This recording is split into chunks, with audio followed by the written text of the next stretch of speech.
어서오세요 손님. 오늘도 아직 좋은 꿈이 잔뜩 남아있답니다. 안녕하세요, 마망지입니다. 작년 봄에 출간되어서 정말 많은 사랑을 받았던 2020 화제의 책, 그리고 아직까지도 그 입소문을 타고 베스트셀러 자리를 굳건히 지키고 있는 책, 바로 달러구트 꿈백화점입니다. 저는 이 책을 예전에 읽었었는데 최근에 다시 한번 더 읽게 되었어요.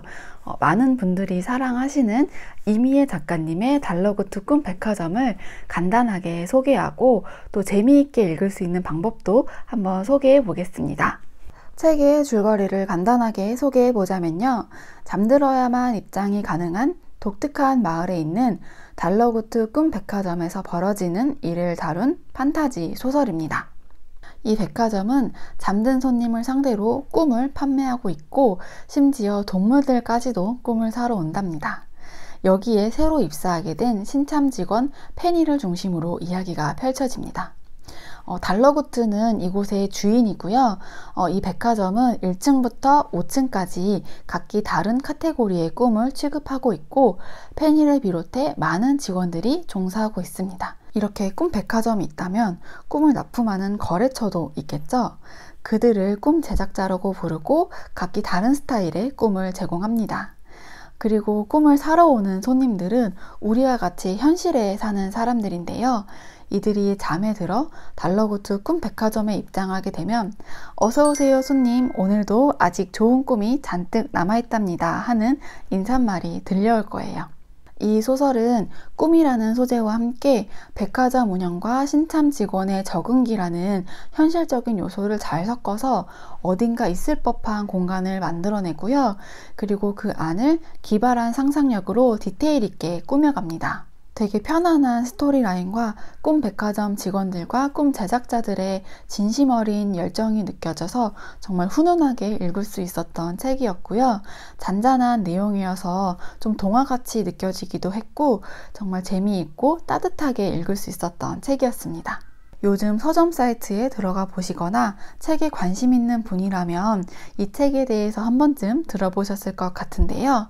달러구트 꿈백화점을 조금 더 재미있게 읽을 수 있는 방법을 살짝 소개해 보겠습니다.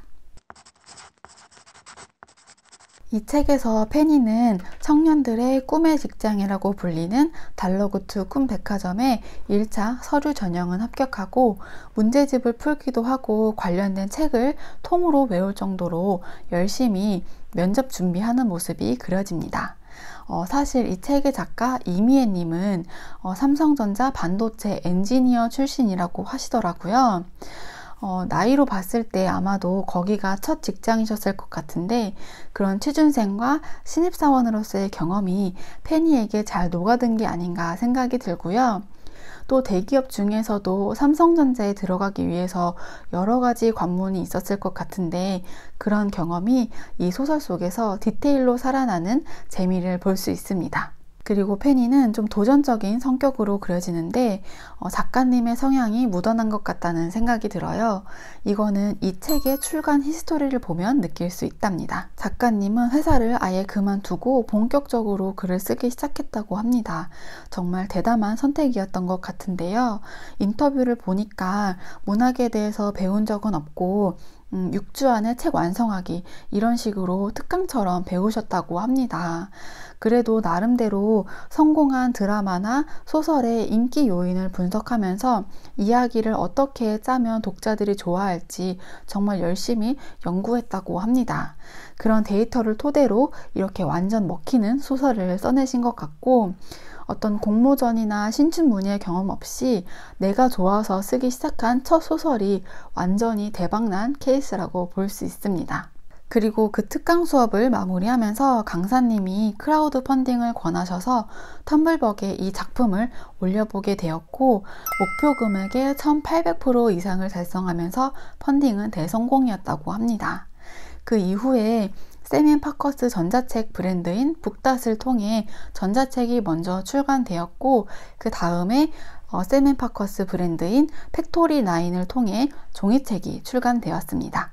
그리고 펀딩 사이트에 올렸던 처음 제목은 주문하신 꿈은 매진입니다 였다고 하는데요. 근데 이 매진이라는 것이 좀 부정적인 이미지를 풍길 수도 있어서 달러구트 꿈 백화점이라고 바꾸고, 그리고 그 첫 제목을 종이책의 부제로 활용했다고 합니다. 근데 사실 이 책의 종이책과 전자책의 부제가 달라요. 전자책은 잠들어야만 입장 가능합니다 예요. 어쨌거나 이 달러구트라는 이름에서 오는 신비한 느낌이 있어서 제목으로는 정말 탁월한 선택이었던 것 같습니다. 이 책에는 정말 다양한 인물들이 등장합니다. 이름도 한국식이 아닌 좀 독특한 이름이어서 신비한 분위기를 풍기기도 하는데요. 근데 사실 인물들의 이름에 그렇게 큰 의미를 담지는 않았다고 해요. 제가 방금 말씀드린 것처럼 신비한 분위기를 풍길 수 있도록 발음에 유의하면서 이름을 지었다고 합니다. 하지만 그 중에서도 달러구트와 페니에게는 약간의 숨은 의미가 담겨 있는데, 페니는 달러구트에게 많이 배우면서 성장하는 캐릭터거든요. 그래서 달러보다는 작은 화폐인 페니로 이름을 짓게 되었다고 합니다. 그래서 달러구트는 이곳의 주인이자 성숙한 어른의 존재로, 그리고 페니는 그러한 달러구트 밑에 수제자 같은 존재로 볼 수 있습니다. 아무튼 이 책에는 달러구트 꿈 백화점의 직원들 뿐만 아니라 꿈 제작자와 손님들까지도 정말 다양한 사람들의 이야기를 담고 있습니다. 그래서 이 각각의 인물들을 상상해 보면서 가상 캐스팅 해보는 재미도 있습니다. 저는 대표적으로 페니를 떠올려 보자면 김혜윤 배우님이 생각이 나더라고요. 뭔가 올망졸망하면서도 똑부러지는 이미지가 페니와 잘 어울린다고 생각했습니다. 또 목차를 보면 아시겠지만 두 명의 인물의 에필로그가 존재합니다. 그 두 명의 인물을 유심히 지켜보시다가 에필로그에 가서 숨겨진 이야기를 만나보시면 더 재미있게 읽으실 수 있을 것 같습니다. 이미애 작가님은 달러구트 꿈 백화점의 후속편을 쓰고 있다고 합니다. 이 책을 재밌게 읽은 사람으로서 정말 반가운 소식인데요. 후속편에서도 이어서 계속 등장하게 될 인물은 누가 있는지, 그리고 페니는 또 어떠한 모습으로 성장하게 될지 예상하면서 읽어보시면 더 재미있을 것 같습니다. 그리고 인터뷰를 통해 얻은 후속 내용에 대한 힌트를 말씀드리자면, 꿈을 꾸는 것이 두렵고 피곤한 손님들이 등장한다고 합니다. 꿈 백화점인데 꿈을 사고 싶지 않은 손님들이 온다면 장사가 안 될 것 같은데 과연 내용이 어떻게 될지 기대가 됩니다. 이 책을 좀 더 풍성하게 즐기고 싶다면 꿈을 꾸고 나서 기록을 한번 해보는 것은 어떨까요? 달러구트 꿈 백화점에서 내가 꿈을 샀다고 생각하고 상품 리뷰를 해보는 거죠. 사실 이 책에 등장하는 꿈들은 작가님이 실제로 꾸신 꿈을 바탕으로 만들어졌다고 합니다.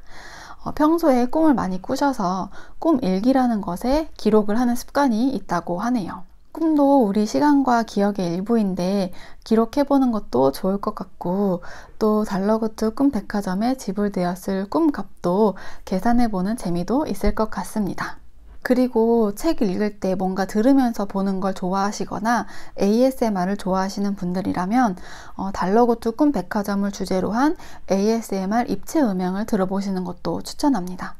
입체 음향이라는 것은 장소나 상황에 어울리는 여러 가지 사운드를 얹어서 실제 그곳에 온 듯한 분위기를 만들어내는 컨텐츠입니다. 먼저 ASMR 수프님의 영상은 꿈 백화점의 잔잔한 소음이나 꿈 재고 정리하는 페니, 그리고 꿈을 계산하는 손님들의 소리를 표현해서 정말로 그 꿈 백화점의 입장에 있는 듯한 느낌을 만들어내고, 또 메이사운드님의 영상은 꿈 제작자들의 정기총회를 테마로 니콜라스의 오두막으로 향하는 길과 꿈 제작자들의 저녁 식사 분위기를 표현하고 있습니다.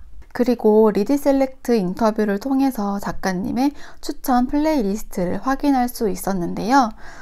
권진아의 끝으로, 브라운 아이즈의 벌써 1년, 성시경의 잊혀지는 것들에 대하여, 이적의 비포 선라이즈, 이렇게 취향이 담긴 추천 노래를 들으면서 책을 읽는 것도 작가님과 소통할 수 있는 또 하나의 방법이 될 것 같습니다.